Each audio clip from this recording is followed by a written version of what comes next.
An unexpected encounter. It was a crisp autumn afternoon, and the downtown streets bustled with life. The leaves swirled around the feet of hurried pedestrians, their vibrant hues a testament to the season's charm. Amid the crowd, a man stood out, not for any ostentatious display, but for his quiet, commanding presence. Dressed in a neatly pressed white shirt and dark slacks, his polished shoes clicked purposefully against the pavement. This was General Ethan Rivers, recently retired from the military after serving for over 3 decades. Ethan had been a cornerstone of national defense, earning a reputation for his unyielding discipline, sharp intellect, and unwavering dedication to his men. Though his hair was streaked with gray, his sharp eyes retained the fire of a man who had faced and conquered countless challenges. But today, his mission was far from military. He had come to the city's historic Crestwood Theater to indulge in a rare moment of relaxation and nostalgia. A war movie, highly anticipated and deeply personal, was playing. A story echoing the battles he had led and the sacrifices he had witnessed. As he entered the modest theater, Ethan was struck by its vintage charm. The soft glow of the chandeliers illuminated the scarlet carpet and golden trimmings. The aroma of buttered popcorn mingled with the hum of excited chatter. He found a seat near the center, ensuring a perfect view of the screen. The auditorium quickly filled, and soon the room was darkened, the screen flickering to life with the opening credits. The tranquility didn't last long. Behind Ethan sat a young man in his mid-20s, dressed in a rumpled police uniform. He was lanky, with a smirk that exuded arrogance. Despite being in uniform, he chewed gum loudly and leaned back in his chair with a posture that radiated indifference. Moments after the movie began, his voice pierced the room's silence. Yeah, I'll get to it later." "No rush," the officer said into his phone, his tone dismissive. The other moviegoers exchanged irritated glances, their whispers growing louder. Ethan shifted slightly but kept his attention on the screen. His years in the military had taught him the value of patience, but the officer's continued conversation, punctuated by obnoxious laughter, tested even his resolve. A couple seated nearby turned and softly asked the officer to lower his voice. The young man glared at them, muttering something under his breath. When an elderly woman politely asked for silence, he waved her off with a scoff. "Why don't you mind your own business, huh?" The officer sneered, his voice loud enough to draw more disapproving looks. Ethan turned, his gaze steady and unyielding. "Young man," he said evenly, his tone carrying the weight of authority, "this is a public space. People are here to enjoy the film. Show some respect." The officer's eyes narrowed as he assessed Ethan. His smirk returned, laced with defiance. "Who do you think you are, old man? Relax. It's just a movie." Ethan held his gaze, his face calm but firm. "You're a police officer, entrusted with upholding respect and order. Right now, you're failing at both." The room fell silent, tension hanging in the air. The officer leaned forward, his expression darkening. "Don't lecture me. You're not my boss." Ethan nodded slightly, as if acknowledging the challenge. Without another word, he turned back to the screen, his focus seemingly returned to the movie. But inside, his mind churned. He had faced insolence before, men who mistook rank for power, arrogance for authority. Such behavior rarely went unchecked for long. The officer, emboldened by Ethan's apparent retreat, leaned back and resumed his disruptive antics, his voice growing louder. But now, the audience was no longer passive. Smartphones appeared, their screens glowing as people began recording the disturbance. The murmurs of discontent grew louder, creating a current of tension that filled the room. Ethan's patience, though formidable, had its limits. He turned again, his gaze meeting the officer's. "I'm asking you one last time. Stop disrupting this theater. Show some respect for those around you." The officer's smirk twisted into a scowl. "And what if I don't?" He spat. "What are you going to do about it?" The confrontation was interrupted by the faint sound of sirens in the distance, growing louder with each passing moment. Ethan's expression didn't change, but his voice carried an edge of quiet authority. You might want to rethink that attitude before it catches up to you. The officer looked puzzled but didn't reply. Moments later, the theater doors swung open, and several uniformed police officers entered, led by a middle-aged man with a commanding presence. The audience murmured in surprise, their attention divided between the screen and the real-life drama unfolding before them. The man in charge strode directly to Ethan, his expression softening into one of respect. "General Rivers," he said, extending a hand. "I apologize for the disturbance." Ethan stood, his posture straight and composed. "No need to apologize, Chief, but I believe this young man could use a lesson in decorum." The young officer froze, his face draining of color. His superior turned to him, his expression hardening. "Officer Grayson," he barked, "outside." "Now." Grayson stammered, his earlier bravado crumbling. "Sir, I didn't." "Now." The chief repeated, his voice leaving no room for argument. As Grayson shuffled out, the chief turned back to Ethan. "We'll handle this. Thank you for your patience." Ethan inclined his head, a faint smile on his lips. "I trust you will."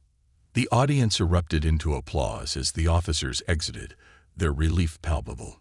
Ethan returned to his seat, the film resuming where it had left off. But even as the story unfolded on screen, Ethan knew the real lesson of the day had just begun.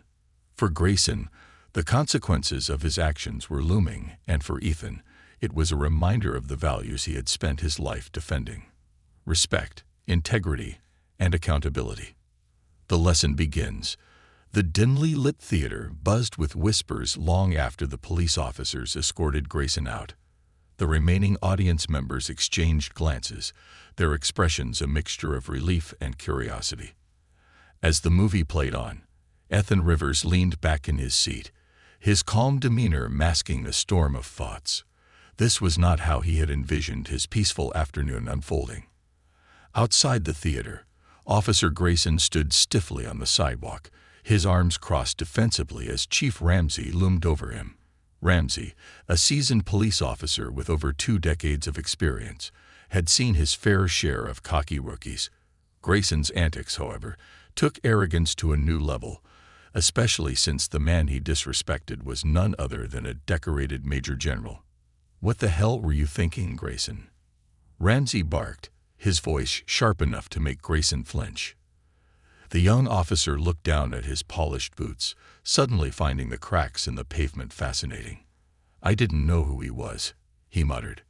"That's your defense." Ramsey's voice rose. "It shouldn't matter who he is. Your behavior was unacceptable, unprofessional, disruptive, and downright reckless." Grayson shifted uncomfortably, the reality of his actions beginning to dawn on him. "I was just frustrated," he admitted, his tone begrudging. "I've had a tough week." Ramsey's eyes narrowed. "A tough week doesn't give you the right to act like a bully. Do you realize what you've done? You pulled a gun in a public place over a minor confrontation. And worse, you embarrassed this department in front of a man who spent his life protecting this country." Grayson's jaw tightened, his youthful arrogance still simmering beneath the surface. "I didn't mean for it to escalate," he said, his voice barely audible. Ramsey sighed, his anger giving way to disappointment. "Grayson, you're not just a man in a uniform. You're supposed to be a symbol of trust, discipline, and integrity. Do you think the people inside that theater feel safe knowing you're on the force?" The silence that followed was deafening. Grayson couldn't find the words to respond. Back inside the theater, the movie drew to a dramatic close, but for Ethan, the story unfolding outside was far more pressing. He quietly exited the auditorium, the applause for the film echoing behind him. As he stepped into the cool evening air, he spotted Chief Ramsey and Grayson a few feet away. Their conversation was intense, with Grayson visibly squirming under the chief's scrutiny. Ethan approached, his steps deliberate. Both men turned at the sound of his polished shoes against the pavement. Ramsey straightened, his demeanor immediately shifting to one of respect. "General Rivers," he greeted, his tone formal. "I apologize again for the disruption. I assure you, this matter is being handled." Ethan raised a hand, signaling for Ramsey to pause. "Chief, may I have a word with the officer?" Grayson's head shot up, his face a mixture of dread and defiance. Ramsey hesitated, then nodded. "Of course, sir. I'll give you some space."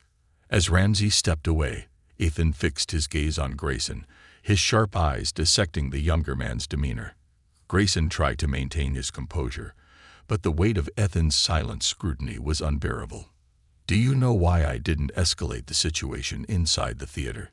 Ethan asked, his voice calm but laced with authority. Grayson blinked, caught off guard by the question. "Because you didn't want to make a scene," he ventured. Ethan's lips curved into a faint, humorless smile. "No, I didn't escalate because discipline isn't about asserting power. It's about knowing when and how to act in a way that benefits everyone involved." Grayson shifted uncomfortably. "I didn't mean to." Ethan cut him off. "You didn't mean to what? Disrespect me? Threaten me? Pull a gun on me in a crowded room? Or did you just not mean to get caught?" The bluntness of Ethan's words hit Grayson like a slap. He opened his mouth to respond, but no sound came out. Ethan stepped closer, his voice lowering but losing none of its intensity. "Your uniform doesn't make you a leader, son. Your actions do. And today, your actions reveal exactly the kind of man you are, or aren't." Grayson swallowed hard, his bravado crumbling under the weight of Ethan's words. For the first time, he felt the full magnitude of his failure. "I messed up," he admitted, his voice barely above a whisper. Ethan nodded, his expression softening just slightly. "Yes, you did. But mistakes are only unforgivable if you refuse to learn from them." The conversation was interrupted by Chief Ramsey, who approached cautiously. "General, I don't want to overstep, but what do you suggest we do here?" Ethan glanced at Ramsey, then back at Grayson. His gaze was steady, contemplative. "Give him a choice," he said finally. "Discipline through punishment alone rarely builds character. Let him decide if he wants to remain on the force, but only after he's earned the right to wear that uniform again." Grayson's eyes widened in surprise. "What do you mean?" Ethan crossed his arms, his stance firm. "You'll spend the next 3 months volunteering at a veterans rehabilitation center. You'll learn what real sacrifice looks like. You'll hear stories from men and women who faced unimaginable hardships without losing their integrity. And only then, if you prove you've learned something, will you be allowed to return." Ramsey raised an eyebrow, clearly impressed by the proposal. "That's unconventional, but I think it could work." Grayson, however, looked torn. "And if I refuse?" Ethan's gaze hardened. "Then you walk away from this profession. Permanently." The ultimatum hung in the air, heavy and undeniable. Grayson's mind raced, but deep down, he knew there was only one real choice. He nodded slowly, his voice steady for the first time that evening. "I'll do it." Ethan extended a hand. "Then start by shaking the hand of the man you disrespected." Grayson hesitated for a fraction of a second before clasping Ethan's hand firmly. The grip wasn't just an exchange of courtesy, it was a promise. As the 3 men parted ways, the evening air seemed lighter, the tension dissipating. For Ethan, the incident was more than just a confrontation. It was an opportunity to guide a young man toward a better path. And for Grayson, it marked the beginning of a journey to redemption, one that would test his character in ways he had never imagined. The journey to redemption. The following week, Officer Grayson found himself standing in front of a nondescript brick building on the edge of town. The sign above the door read "Haven for Heroes, Veterans Rehabilitation Center." The building was far from imposing. Its weathered exterior and modest landscaping gave it a quiet, welcoming air. But for Grayson, it might as well have been the gates of a prison. He shifted nervously on his feet, his police uniform swapped for a simple button-down shirt and jeans. In his hand, he clutched a folder containing his assignment orders, signed off by Chief Ramsey. The deal had been clear: 3 months of volunteer service at this center, with weekly reports on his progress. Only then could he apply to be reinstated as an officer. As he entered the center, the scent of fresh coffee and wood polish greeted him. The reception area was warm and inviting, with walls adorned by photos of veterans, some in uniform, others smiling with their families. Behind the desk sat a middle-aged woman with kind eyes and a clipboard in her hand. "You must be Officer Grayson," she said with a small smile, her voice soft but firm. "Just Grayson," he replied, his tone guarded. "I'm not on duty." Her smile didn't falter. "I'm Clara, the volunteer coordinator. We've been expecting you." Grayson handed over his paperwork, and Clara scanned it quickly. "I won't sugarcoat it," she said. "This work isn't easy, but it's important. You'll be working directly with our residents, helping with daily tasks, facilitating activities, and most importantly, listening." Grayson nodded, though the last part made him uneasy. Listening had never been his strong suit. "Come on," Clara said, motioning for him to follow. "I'll introduce you to some of the folks you'll be working with." The first stop was the recreation room, a spacious area filled with mismatched furniture, bookshelves, and a ping-pong table. A group of veterans sat in a circle, chatting animatedly while a man in a wheelchair carved a piece of wood with precise, practiced movements. Clara introduced Grayson to the group, but the reception was lukewarm at best. Most of the veterans acknowledged him with curt nods or wary glances.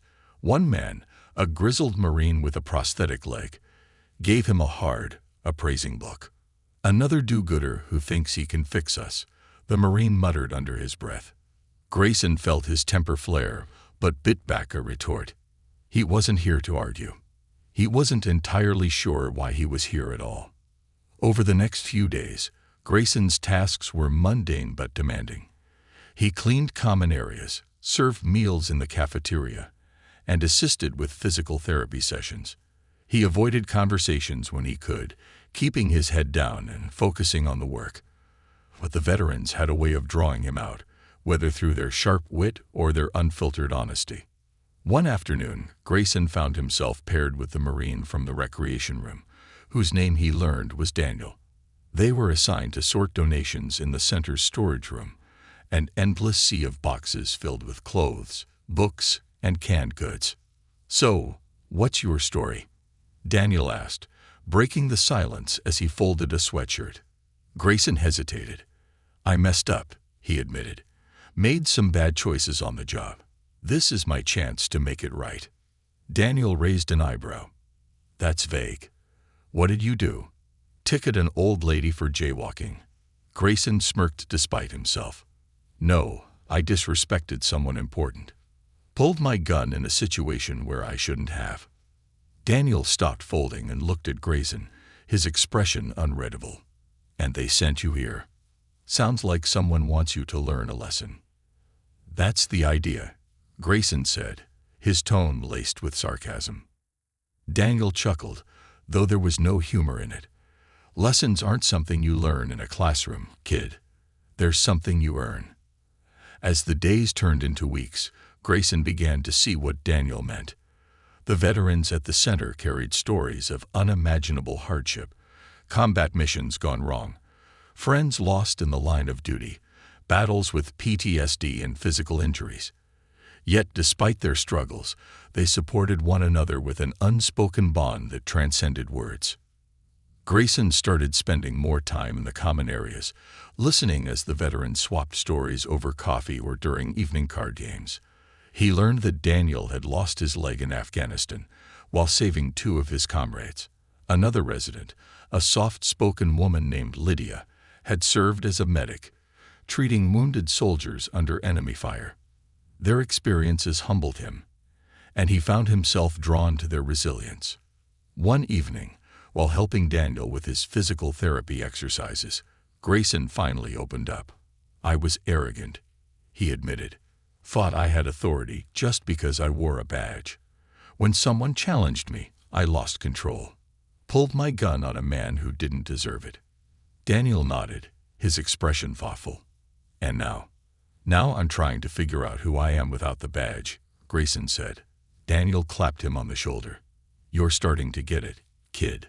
The turning point came during a group therapy session that Clara encouraged Grayson to attend. The theme of the session was accountability, and each participant was asked to share a moment when they had to take responsibility for their actions. When it was Grayson's turn, he hesitated, the weight of the room's attention pressing down on him. But then he remembered Ethan Rivers' words, "Mistakes are only unforgivable if you refuse to learn from them." "I disrespected someone who had earned more respect than I can ever imagine," he began. "I let my pride and frustration get the better of me, and I crossed a line that I never should have. Coming here, hearing all of you share your stories, has made me realize how much I have to learn, not just about being a better officer, but about being a better person." The room was silent for a moment, and then Daniel spoke. "Owning up to your mistakes is the first step, kid. Now, the real work begins." As the weeks passed, Grayson embraced his role at the center with a renewed sense of purpose. He forged genuine connections with the veterans, gaining their trust and respect through his consistent effort and humility. He began to see the world and himself through a new lens, one shaped by the lessons of sacrifice, resilience, and camaraderie. By the end of his 3-month assignment, Grayson was no longer the cocky, arrogant officer who had walked into the theater that fateful day.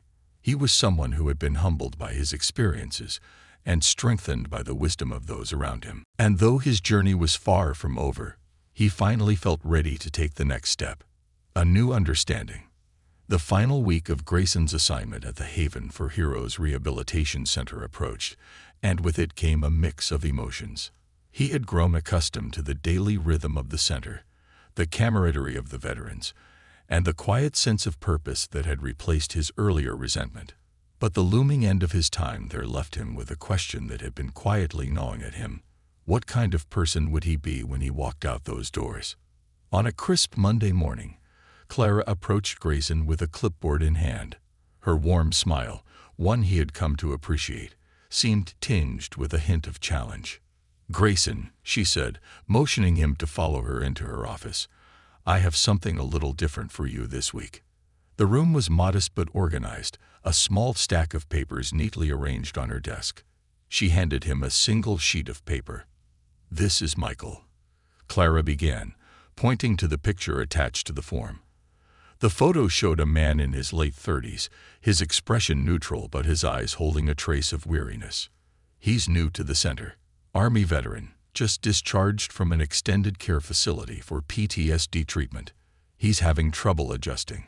Grayson scanned the paper. Michael had served 2 tours in Iraq and 1 in Afghanistan. His medical history included injuries from an IED explosion and a litany of mental health diagnoses. Grayson looked up at Clara, his brows furrowing. "You want me to work with him?" Clara nodded. "Yes. He needs someone to help him settle in, someone who can understand him without judgment. Think you're up for it?" Grayson hesitated, but then he nodded. "I'll do my best." Later that afternoon, Grayson found Michael sitting alone in the corner of the common room, his head down as he fiddled with a tattered bracelet around his wrist.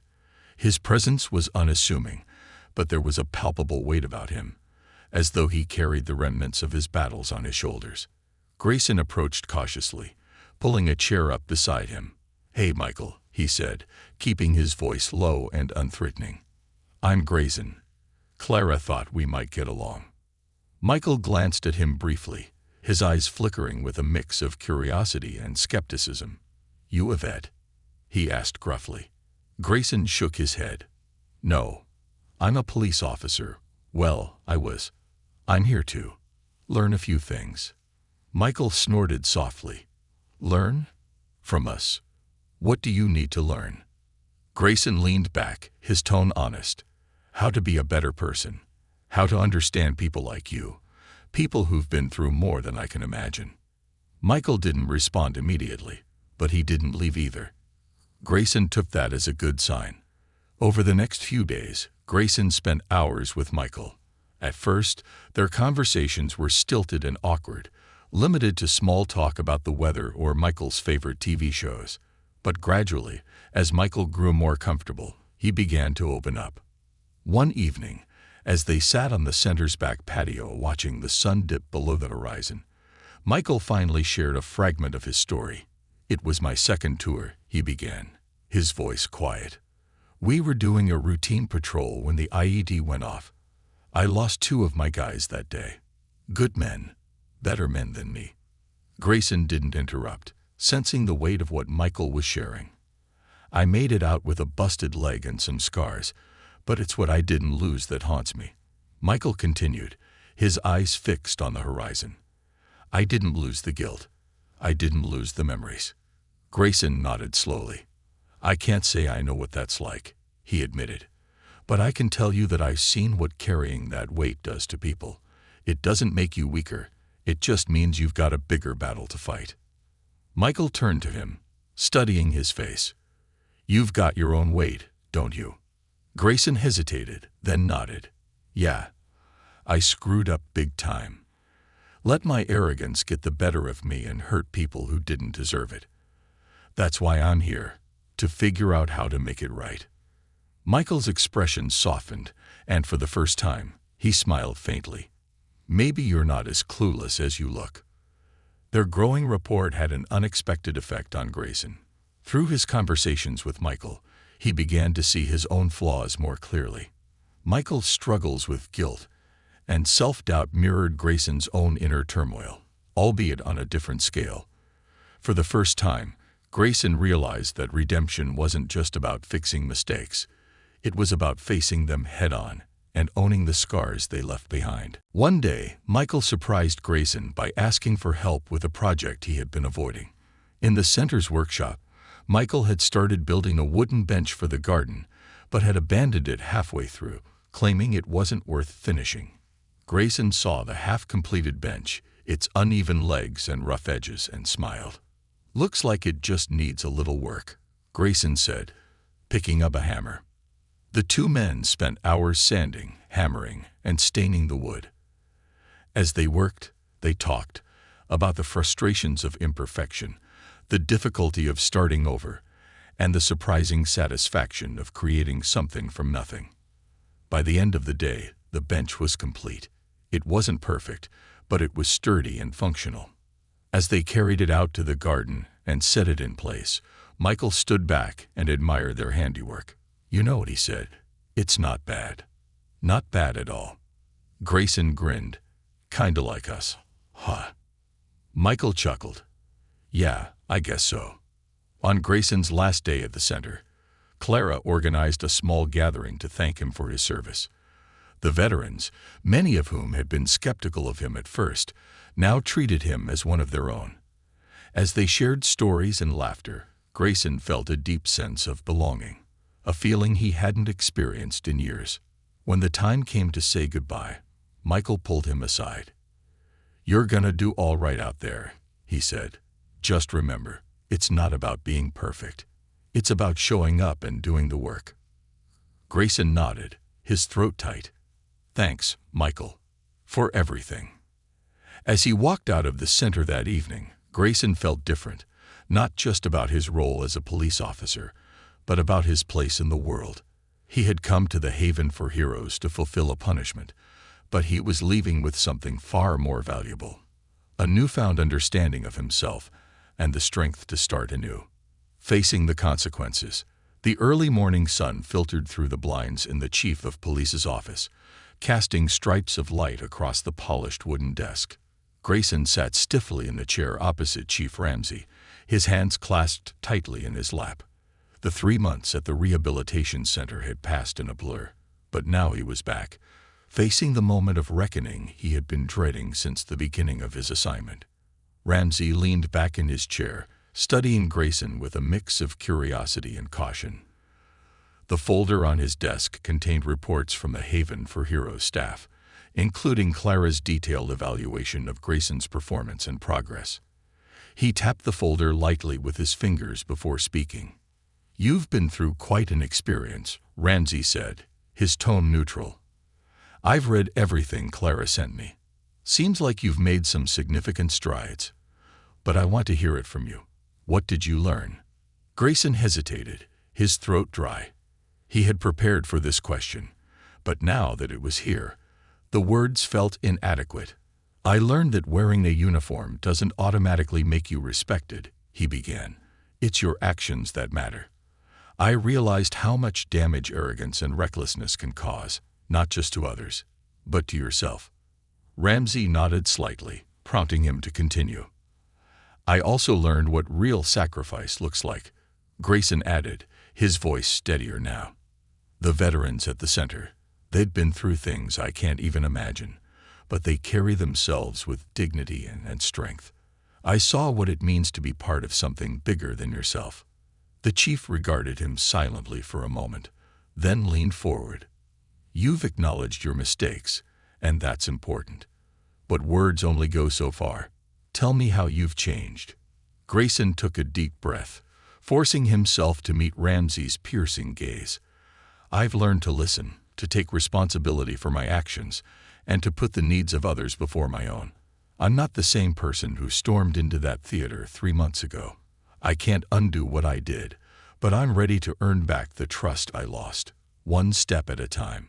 Ramsey sat back, his expression unreadable. He opened the folder and flipped through the pages, pausing occasionally to read a note or underline a phrase. The silence in the room was almost unbearable. Finally, Ramsey closed the folder and placed it neatly on the desk. Clara speaks highly of you, he said. She says you showed humility, dedication, and genuine growth during your time at the center. That's not something I hear often. Grayson felt a flicker of hope but remained cautious, unsure of where the conversation was heading. However, Ramsey continued, his tone firm. What happened in that theater wasn't a small mistake. You violated the trust placed in you as an officer of the law. If it weren't for General Rivers' intervention, the outcome could have been catastrophic. Grayson nodded solemnly. I understand, sir. Ramsey leaned forward, his gaze intense. So here's the deal. I'm willing to give you a second chance, but it won't come easy. You'll start from the bottom. Patrol shifts, community engagement work, and mandatory weekly counseling. You'll also be required to lead a training session for new recruits on professionalism and de-escalation. If you step out of line even once, you're done. Do you accept these terms? Grayson didn't hesitate. Yes, sir. Thank you. Later that afternoon, Grayson left the station, his mind a whirlwind of emotions. Relief, gratitude, and a lingering sense of accountability swirled within him. The second chance Ramsey had given him wasn't a free pass. It was an opportunity to rebuild, brick by brick, the trust he had shattered. As he walked to his car, a familiar figure caught his eye. General Ethan Rivers stood by the curb, leaning casually against a lamppost. His presence was commanding as ever, but there was a warmth in his expression that hadn't been there before. General Rivers, Grayson said, approaching with a mix of respect and hesitation. I didn't expect to see you here. Ethan smiled faintly. I had a feeling today was your review. Thought I'd check in. Grayson scratched the back of his neck, unsure how to express his gratitude. I don't think I can ever thank you enough for what you did. If it weren't for you, I wouldn't even have this second chance. Ethan waved a hand dismissively. I didn't do it for gratitude, son. I did it because everyone deserves a chance to do better, if they're willing to work for it. Grayson nodded, his respect for the man deepening. I won't waste it, sir. I promise. Ethan's gaze softened, but his voice carried its usual authority. Don't promise me. Prove it, to yourself, to the people you serve. That's how you'll make it count. They stood in silence for a moment, the weight of the conversation settling between them. Then Ethan extended a hand, his grip firm but encouraging. Good luck, Officer Grayson. I'll be keeping an eye on you. Grayson shook his hand, a sense of resolve solidifying within him. Thank you, General. As Ethan walked away, disappearing into the bustling city streets, Grayson turned toward his car. He had a long road ahead, one filled with challenges, setbacks, and hard-earned victories. But for the first time in a long while, he felt ready to face it. Redemption in action. The days following Grayson's reinstatement were anything but easy. His new role, though technically of the same rank, felt like starting from scratch. He was assigned to the department's Community Engagement Unit, a division focused on rebuilding trust between the police force and the neighborhoods they served. It was work Grayson had once dismissed as unimportant, but now it felt like the most meaningful task he had ever undertaken. His first assignment was to assist in organizing a youth outreach program at a community center and in one of the city's most underserved neighborhoods. The center was a hub for local kids, most of whom had little trust in law enforcement. Grayson was tasked with running a workshop on conflict resolution, a bitter irony given his past actions. The day of the workshop arrived, and Grayson stood in the modest classroom, facing a dozen teenagers whose skeptical gazes seemed to bore into him. Some leaned back with their arms crossed, their body language radiating defiance, while others stared at their phones, barely acknowledging his presence. Grayson took a deep breath, remembering the lessons he had learned at the Veterans Center. "I'm not here to lecture you," he began, his voice calm but earnest. "I'm here because I know what it's like to mess up, to let your anger or pride get the better of you and make choices you regret." A few kids glanced up, curiosity flickering in their eyes. "I used to think wearing a badge gave me authority," Grayson continued. "But I learned the hard way that authority doesn't come from what you wear. It comes from how you treat people." He shared the story of his mistake in the theater, omitting no detail of his arrogance, recklessness, or the humiliation of being held accountable. As he spoke, he noticed the teenagers sitting up, their attention shifting from their phones to his words. By the time he finished, the room was silent. One of the older boys, a tall kid named Jamal with a serious expression, raised his hand. "So what did you do to fix it?" he asked. Grayson met his gaze. "I started by listening to people who had been through more than I could imagine. I stopped pretending I had all the answers and started learning from my mistakes. And I made a promise to myself to do better, not for the badge, but for the people I serve." Jamal nodded slowly, his expression thoughtful. Another girl, Kayla, leaned forward. "Do you really think people can change?" she asked, her voice tinged with skepticism. Grayson smiled faintly. "I think people can choose to change, but it takes work, and it doesn't happen overnight. You have to earn it." The workshop ended with a round of hesitant applause, and as the kids filed out, a few lingered to ask Grayson more questions. For the first time in his career, he felt like he was making a real impact, not through authority, but through authenticity. The weeks turned into months, and Grayson's role in the Community Engagement Unit deepened. He led neighborhood patrols focused on building relationships rather than enforcing rules, attended town hall meetings to address residents' concerns, and partnered with local organizations to create programs that empowered the community. But it wasn't just his professional life that was changing.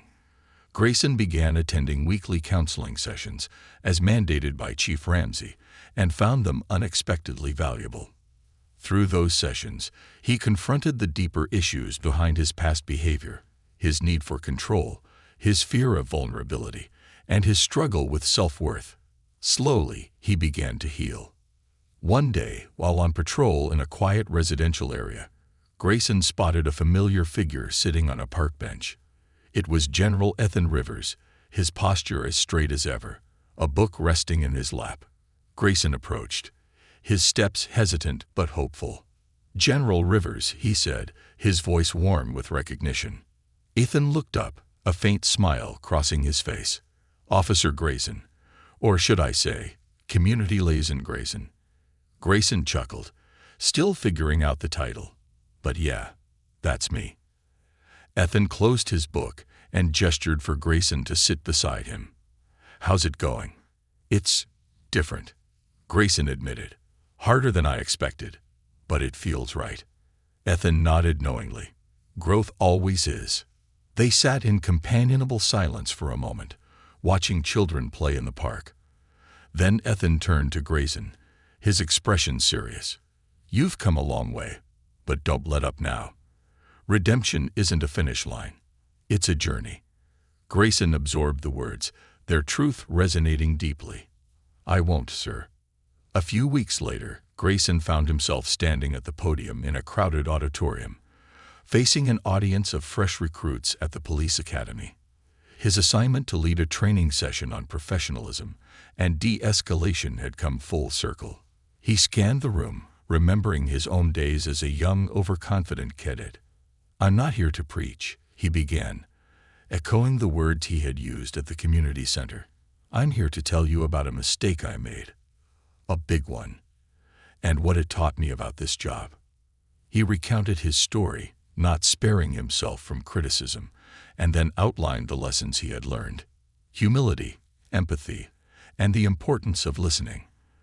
The recruits listened intently, their expressions a mix of surprise and respect. By the time he finished, the room erupted in applause, not for his past mistakes, but for his willingness to face them head-on and use them to teach others. That evening, as Grayson walked to his car, he felt a profound sense of purpose. His journey was far from over, and the road ahead would undoubtedly have more challenges. But he was no longer defined by his failures. Instead, he was defined by what he chose to do next. And for the first time in his life, Grayson felt at peace, not because he had earned forgiveness, but because he had earned the chance to keep striving for it. The final step. As Grayson sat in his car outside the academy, he lingered for a moment, reflecting on the journey that had brought him to this point. The applause from the recruits was still fresh in his mind, but so was the memory of his darkest day in the theater, when his arrogance and recklessness nearly destroyed everything he had worked for. He had come so far, yet he knew there was one final step to complete his journey of redemption. The following weekend, Grayson found himself walking up the steps of a modest brick house in a quiet neighborhood. The address was one he had memorized weeks ago, but had been too nervous to visit until now. Clutched in his hand was a neatly wrapped package. When the door opened, General Ethan Rivers stood before him, his sharp eyes narrowing slightly in surprise. "Officer Grayson," Ethan said, his tone neutral but curious. "To what do I owe the pleasure?" Grayson cleared his throat, suddenly feeling the weight of the moment. "Sir, I wanted to thank you. For everything. You didn't just hold me accountable. You gave me a chance to be better. I'm not sure I deserved it, but I'll spend the rest of my life trying to live up to it." Ethan studied him for a long moment, then stepped aside, gesturing for Grayson to enter.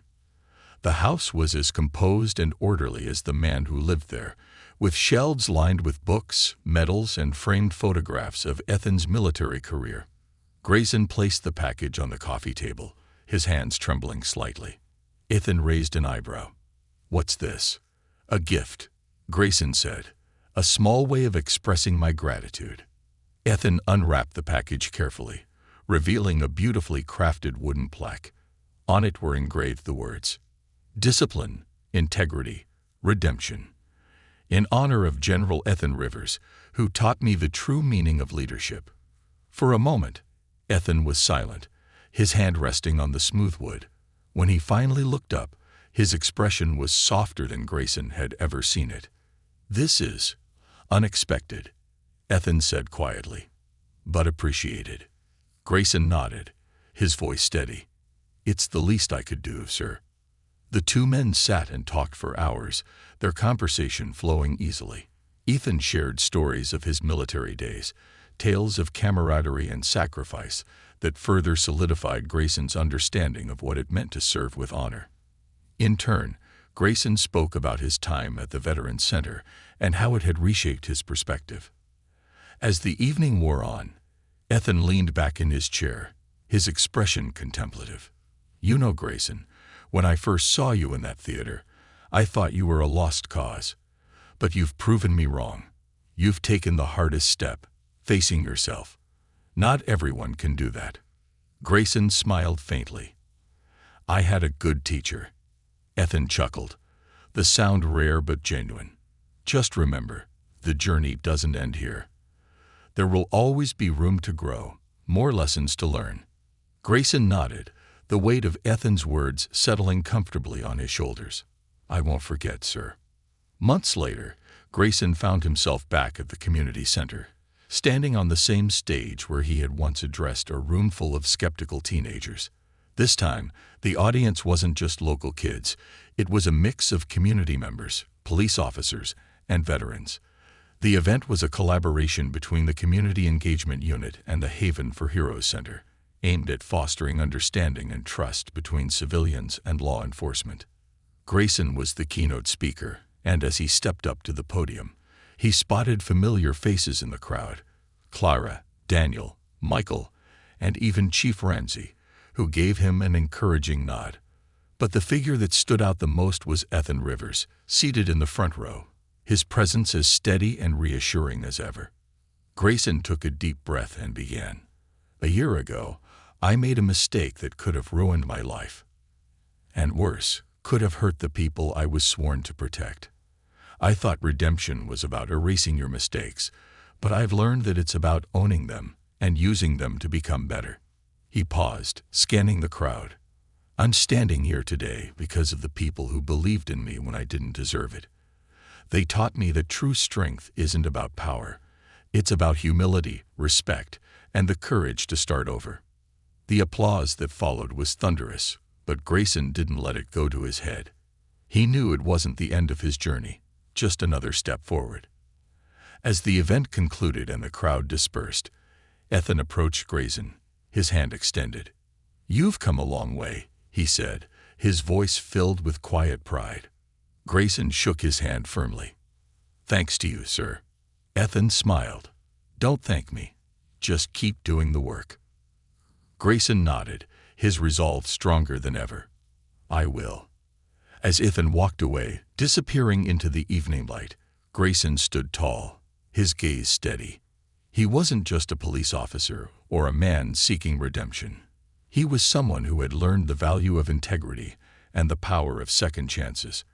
And as he turned to rejoin the community he now served with pride, he knew his story was far from over. The journey would continue, but for the first time, Grayson was ready to face it with open eyes and an open heart.